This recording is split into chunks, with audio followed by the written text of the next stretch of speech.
Sir Gerald Kaufman. Madam Deputy Speaker, I was brought up as an Orthodox Jew and a Zionist.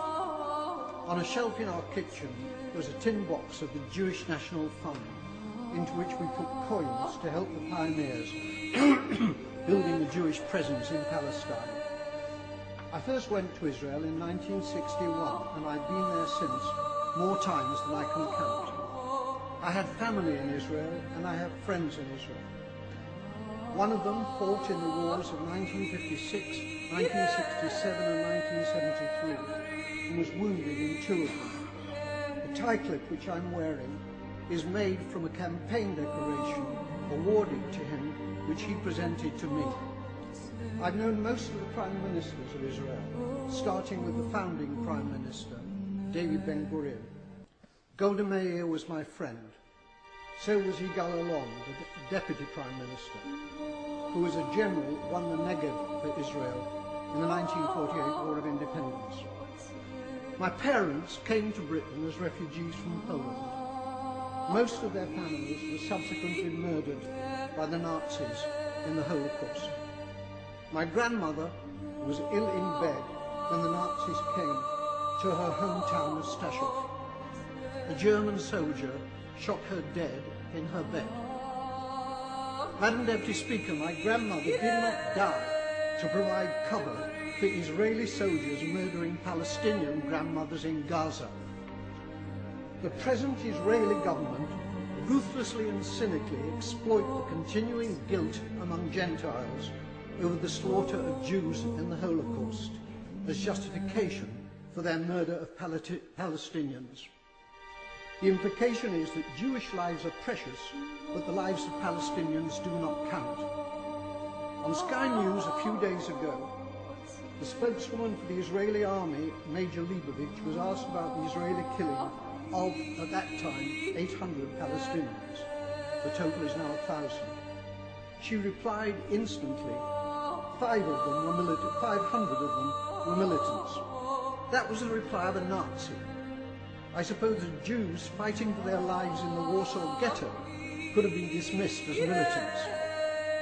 The Israeli Foreign Minister, Tzipi Livni, asserts that her government will have no dealings with Hamas because they're terrorists.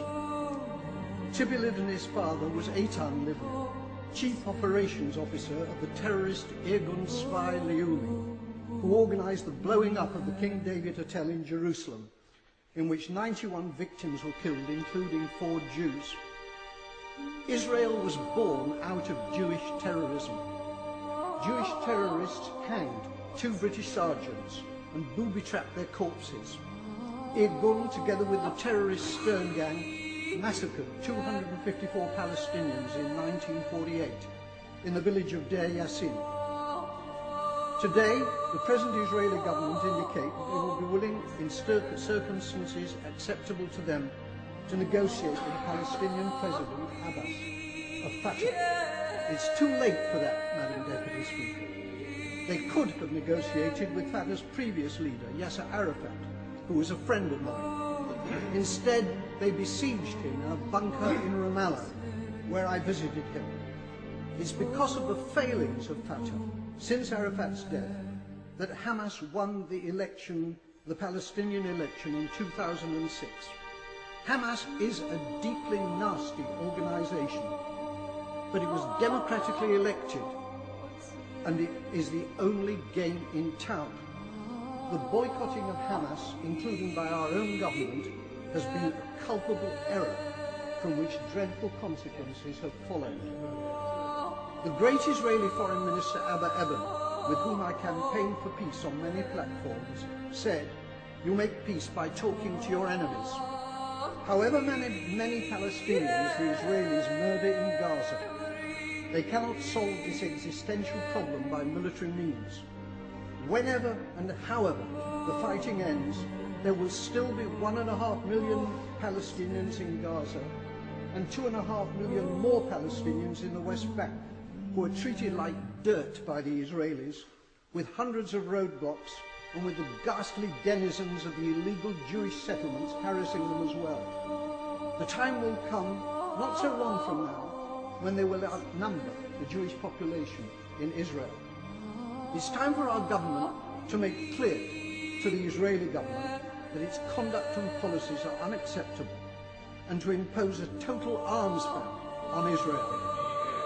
It is time for peace, but real peace, not the solution by conquest, which is the Israelis' real goal, but which is impossible for them to achieve.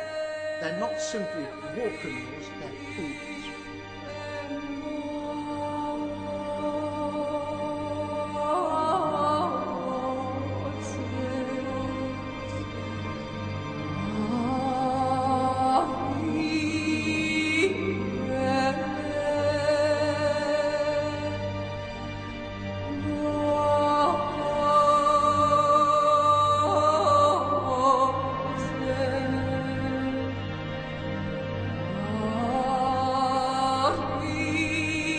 Yeah.